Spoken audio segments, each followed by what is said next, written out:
All right. I'll get this right one of these days. I'll get this right. Good morning, everybody. Good morning. Here we go. We're talking about stop fear and fail. We're talking about what it takes to be confident when you're approaching highlighting, especially nowadays that we're seeing this particular season, this particular trend for this season is all about highlighting. It's all about foiling. We've been doing balayage so much. We've been doing ombre. We've been doing freehanding so much that it hasn't really moved away. We've done this in a lot of things, okay? Now that we're seeing that people want foiling all the way up to the top, they want it really close, reminiscent of like 90s, late 90s, early 2000s trends. It's pretty wild. It's pretty fun for those of you who were around that time that were doing it. It's a nice reminder of days gone by. For those of you that are new to it, it's kind of exciting because, man, I get to do some high level contrast things, right? All the way around, there's multiple things happening, and it's exciting. Anything new, anytime we get something new, it's absolutely exciting. So that's what we're going to break down, and that's what we're going to talk about. This isn't going to be a long one today. It's going to be sweet. Real quick announcement. March 2nd, Downers Grove, we have a head spa. Head spa is another thing that's trending really, really strong, continually binge trending very, very strong. So go to hdbbeauty.com, check out the head spa program. The space is limited. Second in Downers Grove. All right, so let's get into this. A lot of the phone calls that I get, a lot of the educational requests that I get, a lot of the hands-on requests that I get, and I've got 6 different dates for one-day hands-on classes about foiling placement, formulating lighteners, how to approach this exact topic, because the amount of phone calls I get requesting and asking for toner formulas, the amount of posts I see people for toner formulas, the amount of arguments I look for, people asking for recommendations, who likes what lightener, who likes what bleach. It's very, very strong right now. It's very, very it's a hot button topic. It's very strong right now. The issue with all of that is we can hand feed you, we can spoon feed you all the information you want. If you don't understand why you're using what you're using and don't understand what you're doing, regardless if we even, I could mix the bowl up for you and hand it to you. I could stand right next to you and hand you all the foils in the world. You're still gonna goof. You're still gonna mess it up.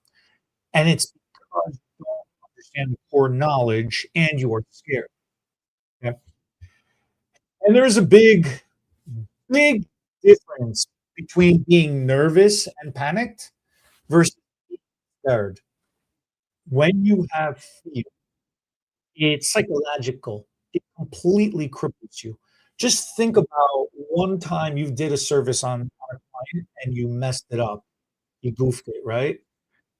Forever moving forward, you're always going to be mindful when you have to repeat service again on somebody else, or even on that same client. If you don't lose that client, she comes back, you're going to have to do another service on her again. You're going to be crippled. It's insane. I've seen it done. I've gone through it myself. Being nervous, on the other hand, is different. It's still a panic. You still don't feel good about life, but you're willing to step forward. The reason why we get scared is because we have unpredictable results incoming. Texture, density, and porosity is the three things we talk about the most often. It's also the thing that we get nervous about the most out of everything. Okay. The reason why we get nervous about it is because we don't fully always understand that we think it's going to be good. You don't know. You cannot know. You only see your client once every, say, 6 weeks, 8 weeks, whatever it is, right? During that time, don't know how the client's been. You hope you know how the client's been maintaining their hair. You have no idea how they've been maintaining their hair, and if they maintain it the way you want it, need it, or should. Generally speaking, when we color somebody's hair, when we start foiling a client's hair, we don't evaluate how much buildup is on there or how old that hair is, meaning how many days it's been since they've washed. We don't evaluate how much product buildup is on there. Have they used dry shampoo? Do they have mousse? Do they have leave-in? Do they have? We also don't evaluate their scalp health. We don't look at, is there oily, dry, dry, whatever's going on, right? We don't normally pay attention to it. Generally speaking, I've seen it so many times. Client sits down, stylist grabs a brush, they brush through their hair. Oh, I brushed it out, I brushed it through, so that's good enough. Everything is always about what's good enough, and never about what is properly needs to be done. So you brush through the hair, it's good enough. You start throwing your foils on there. All right, fine. That's the other thing. You start throwing your foils on there. How are you mixing the mixture of the lightener itself? Everybody, not everybody follows manufacturer directions. Everybody just kind of does some wild thing what they want to do. Again, it's a problem. Okay. So all in all, you've got so many compounding things, one after another, after another. And you just start throwing foils in there. Classic blunder, classic example. You check the foils after 10, 15, 20 minutes, and it's not moving at the pace you want it to, or it's kind of getting into that brassy stage and you're starting to get nervous because you don't think it's going to lift enough. It's yourself. You know exactly.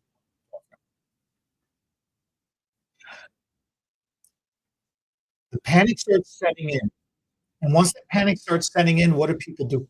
Stylist takes the clients, throws them under the dryer. They're hoping that the external heat source is going to pop that drop. It's the kiss of death right there. Technology changes. We want to do the same. We want to stay the same. We want to be the same. We all think, yeah, I've been doing this. It's all the same stuff. Technology is constantly changing every single day. And if you think you don't need a class, if you think you don't need to update your information, if you think everything is just the same signal all the time, it's all marketing BS, let me tell you, I will agree maybe half of it is marketing BS, but the other half of it is technological changes. And if you ain't keeping up with it, you're going to fall behind. Not all is going to work the way you remember how you think you're going to. Even if it does, the results are still going to change. Okay, let's just say you've been doing this for 10 years, 20 years, 30 years, and if it worked back then, it should work now by your standards. Let's just say that's true. Society has changed. Okay, not everybody is still doing the same drugs that they were doing. Not everybody is still smoking cigarettes and drinking the way they were. Not everybody is eating the same they was. Things change. We are healthier these days. We're longer these days. Some of you are even arguing we're sicker these days. I don't care which side of the politics you fall on. You have to agree it's not the same. People change. The body's physiology evolves. Okay. And at a minimum, you've been doing, oh, I've been doing this client this way. This has been her formula all forever. Well, then that client now is older. For the love of God, that client is 10 years, 20 years, 30 years older than what they was when you first developed that formula. You can't. You just can't keep everything the same. And this is why when things start to fail, we start to panic. And that panic is going to go one of two ways. It's either going to turn into nervous energy or it's going to turn into fear, which becomes crippling and stuck. Unfortunately, you start and that attrition catches up with you. That's why you go out of business. It's very unfortunate. It could have been avoided altogether. It could have been. technology nowadays. There is so much technology that's available. Okay. One of the most popular technologies that we have, it's been around for a long time. It's been around for a very, very long time. But it has surged full base light, huge comeback in popularity. And it's such a I don't know why it went away for the short time that it did, or I don't know why it lost its well, I know why it lost its popularity. It's because the treatment stuff, with the balayage, so popular, and then clays became everything has a cycle. Everything comes and goes. Everything comes and goes. And so the necessity for high lifting lawns, the necessity for clean lift, the necessity for contrast kind of went away. Everything started lived in, soft, subtle, and daily lights and all that kind of stuff. So okay, fine, I get it. But now that contrast is coming back, let's just talk about what kind of contrast for 10 seconds, okay? You've got platinum lift with warmth. We have spent the better half of the past decade having zero warmth, okay? And now you've got trends like Fawn Blonde, for example, and Butter Blonde. You've got all these different versions of warmer blondes creep in when all we have done is get paper white for the better half of the past decade. It's hilarious. And now you're starting to see some of the trends. I just fell into this trap myself. Last Saturday I highlighted a client who wanted some warmth mixed in. All we've been doing is platinum blonde on you. And of course, sure as hell, I get the phone call, I get a voicemail on Monday. You know, there's some brassiness in my hair. I don't know what happened. I think I need a toner. I go in on Tuesday. I take a look. Or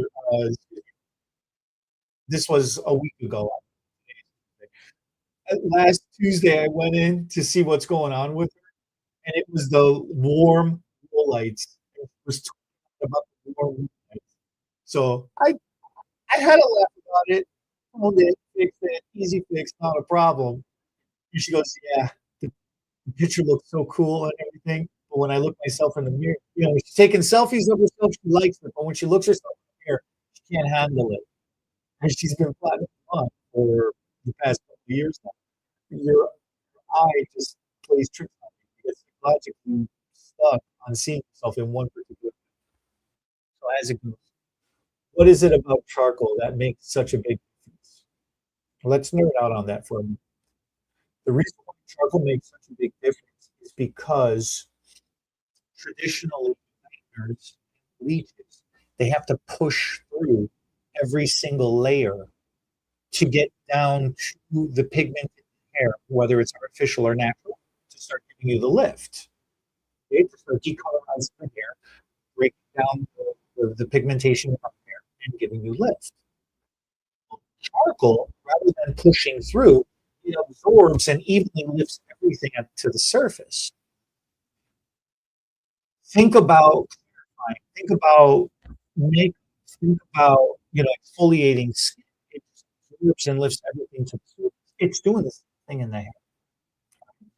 That's why charcoal-based cleaners give more even lift. Argue that it works quicker. One of the reasons why it works quicker is because it's not wasting a lot of its effort and its time breaking through everything lifting to the surface even. All right. Now, let's get brand specific for a minute. When you have these brands nowadays, well, okay, let's not get brand specific. I'm going to keep it pretty open. But there are certain brands nowadays that are infusing bond builders into powder. There are certain companies nowadays that are infusing their humectants into their powder. There are certain companies nowadays that are even infusing toners into their powders. All right. And when we're talking about powder for the so many in essence, the chunkier, the thicker, the larger the granule, the more aggressive it's going to be. The smaller, the thinner, The finer the grain, if you will, the more it's going to absorb into the developer. And that's what you want. You want it to fully absorb. You want that consistency when you mix powder with developer to become a creamy consistency. Then the whole name of the game, though, is how creamy is it to be and how much it can stay creamy for. The longer it can stay creamy, the more lift you're going to get. The sooner and faster it dries out, the less lift you're going to get. That's why a lot of these companies are starting powder.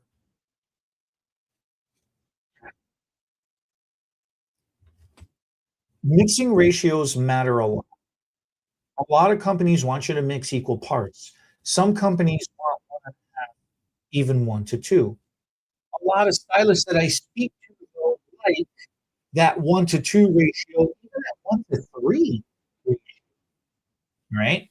The problem is when you mix more powder than lightener,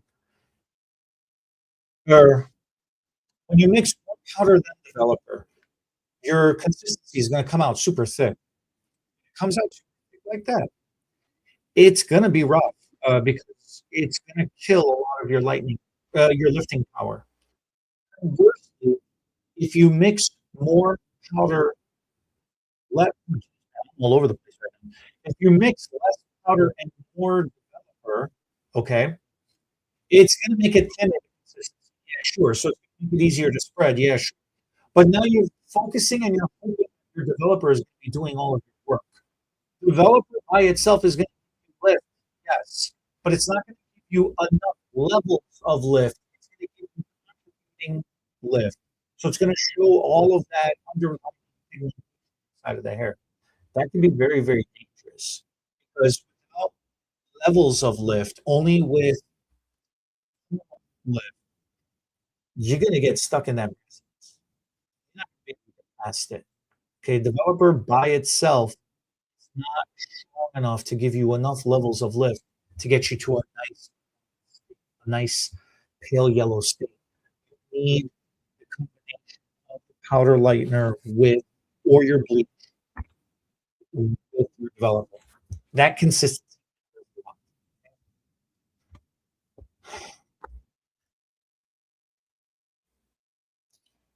The charcoal starts to, okay, so first of all, the powder starts giving you those levels of developer starts exposing those contributing elements, start getting that clean balance.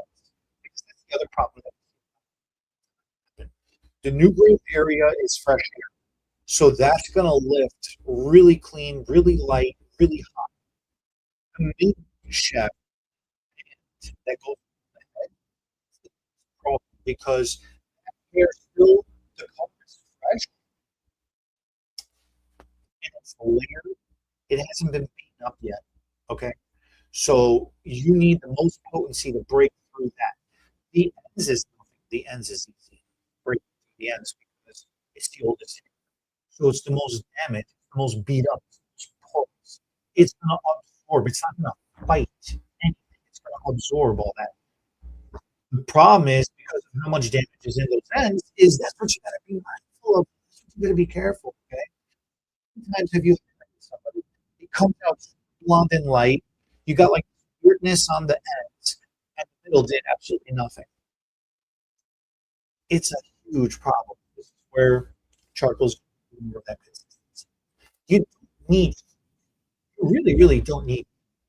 Dryer heat is just surface air. It's like blow drying. You're just pushing surface moisture off. And yeah, okay, fine. You got it inside of the foil, so the foil should protect it. Yeah, it should, it could, but all the foil is doing is conducting the heat more evenly across. It's containing all the product in there so it doesn't bleed out into the ground. Okay. So foil is a great conduit for consistent lightening, yes, but it's only as retaining its moisture inside of the foils. So that dry surface air is drying out. That's when you start to lose. You'll notice like the first 5 10 minutes under a dryer, you start getting good lift, and then all of a sudden it flatlines. That's the reason why it's flatlining. You're just not getting anything. So then you have, the lamps, the infrared heat. Yeah, okay. Now you start to microwave the sucker. And you're overheating that, and then you start to see from the inside out. It's like a false positive. You're seeing a lot of lightning, or at least you're seeing a lot of lightning. And all of a sudden, that starts flatlining as well. And then people argue with the moisturizers and the vaporizers, the steam heats. Yes, those work and those retain the moisture in there. Okay, but some of you are heavy-handed. You are very, very heavy-handed. Packing that thing in there. You've got a lot of product, and all that hair is swimming inside that foil. And now you're wondering why it's bleeding. You put too much in there. So your saturation, the amount of saturation that you put matters. I see this in hands-on classes all the time. Okay, some of you barely put any light in that foil. Some of you have so much in there you can't even fold the foil. You know, spilling out. You have towels all around. It's mental. It's so mental. So saturation matters. Consistency matters. That's why measuring how much you're mixing matters. All right. Some of you are using product that has to be equal parts because of manufacturing directions, but you prefer a thinner consistency. There are additives. Use the additives. Okay. Whether it's a bond builder, whether it's a humectant, or what it is, use them.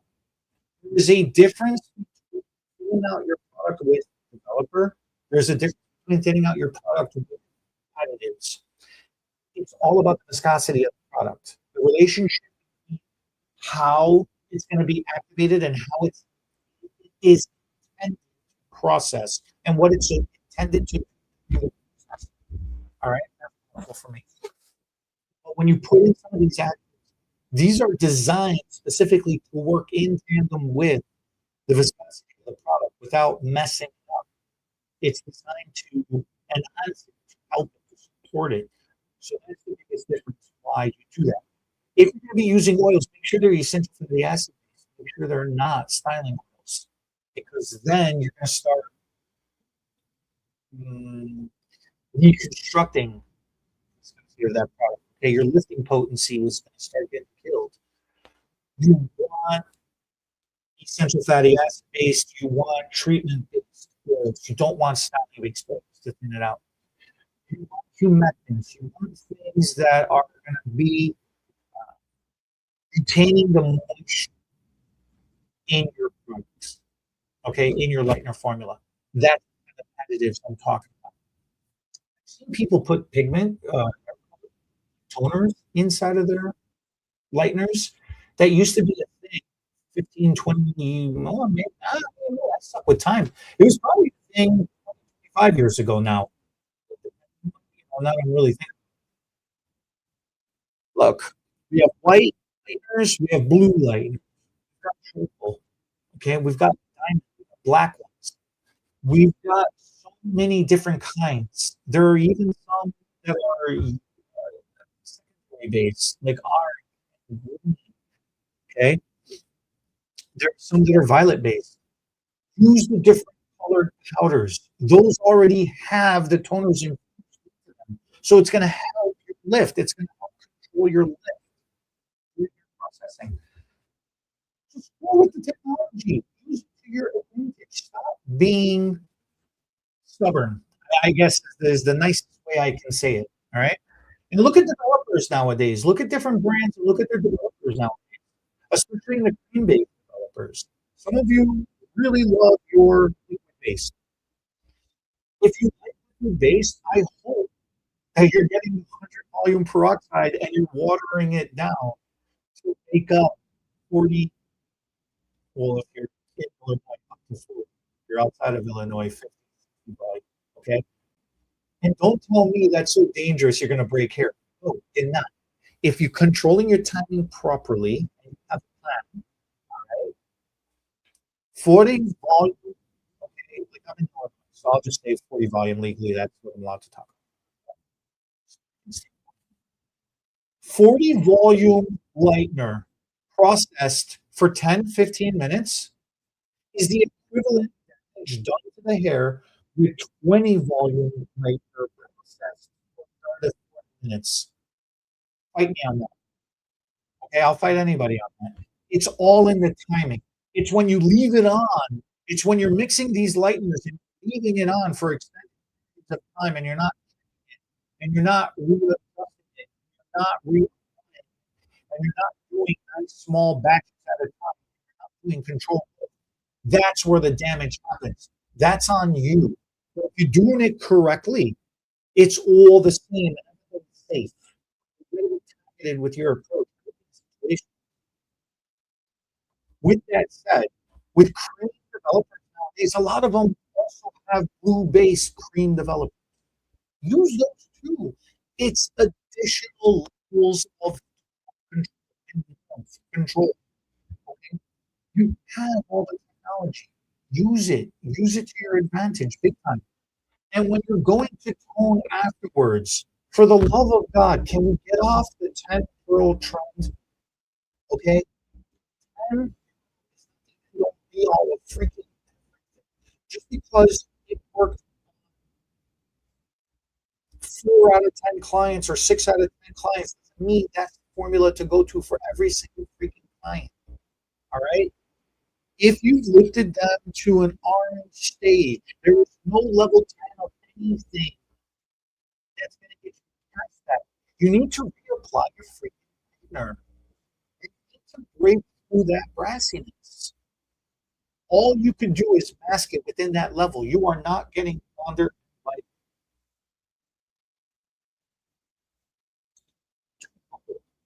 Oh, uh, not sure if I'm having an audio problem, but uh, the captions should catch that. Unfortunately, I'll have to look into that later. Thank you for letting me know.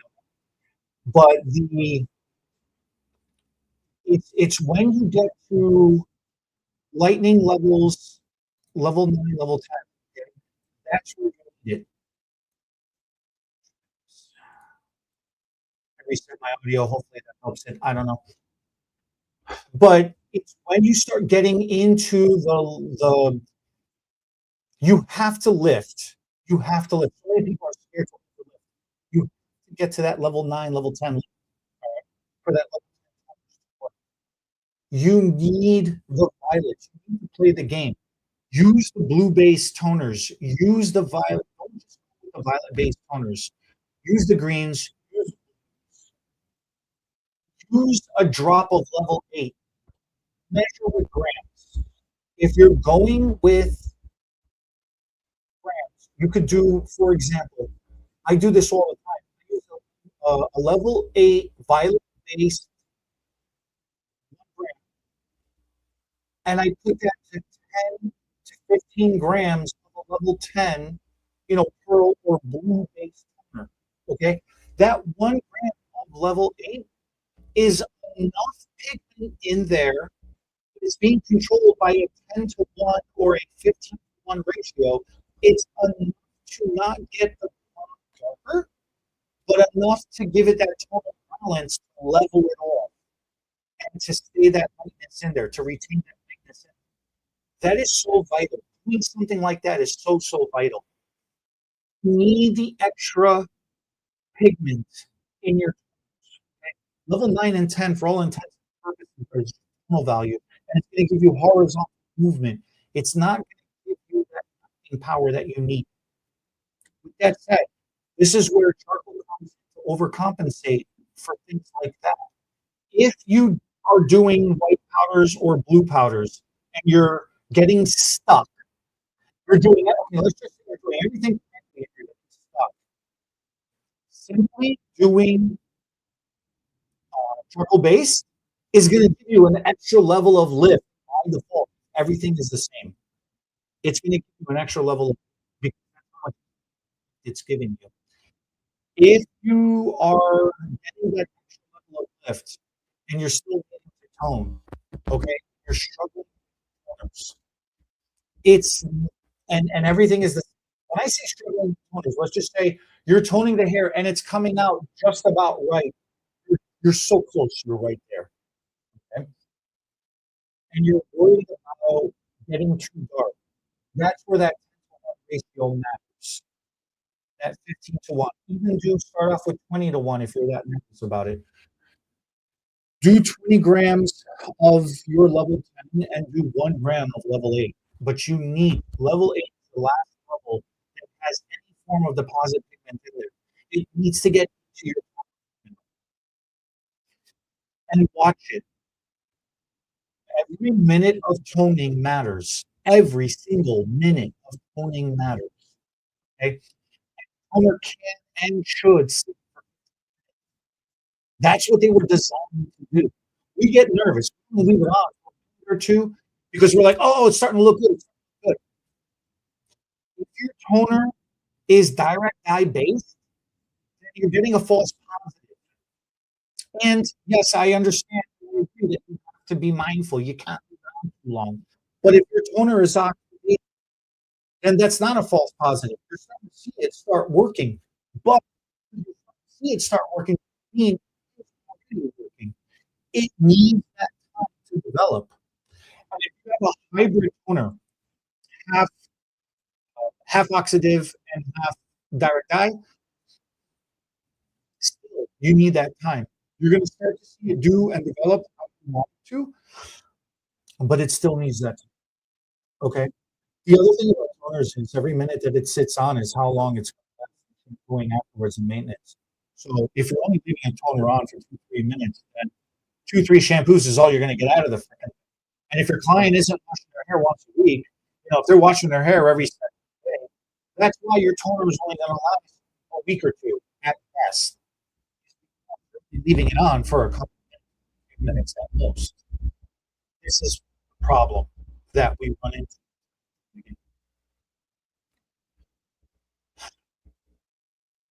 gotta let your toners sit.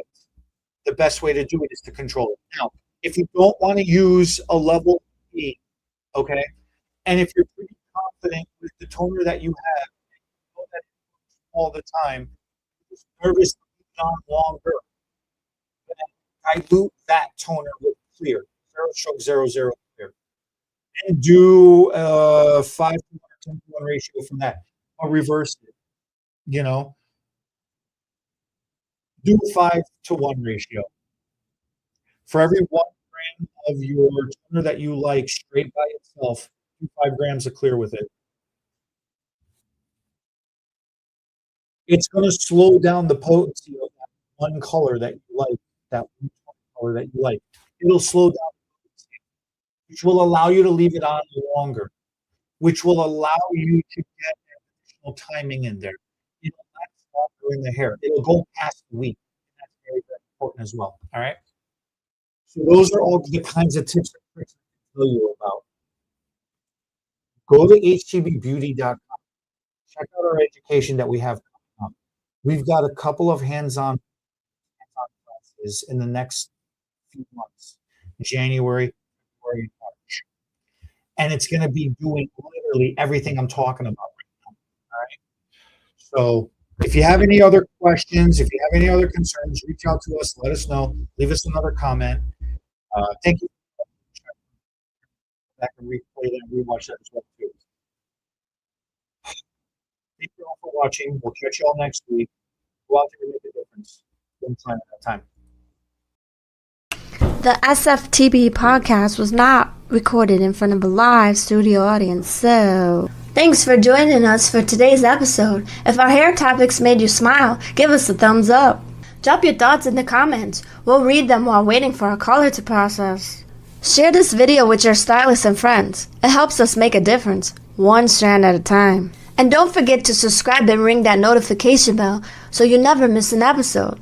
Because your hair deserves all the latest and greatest tips.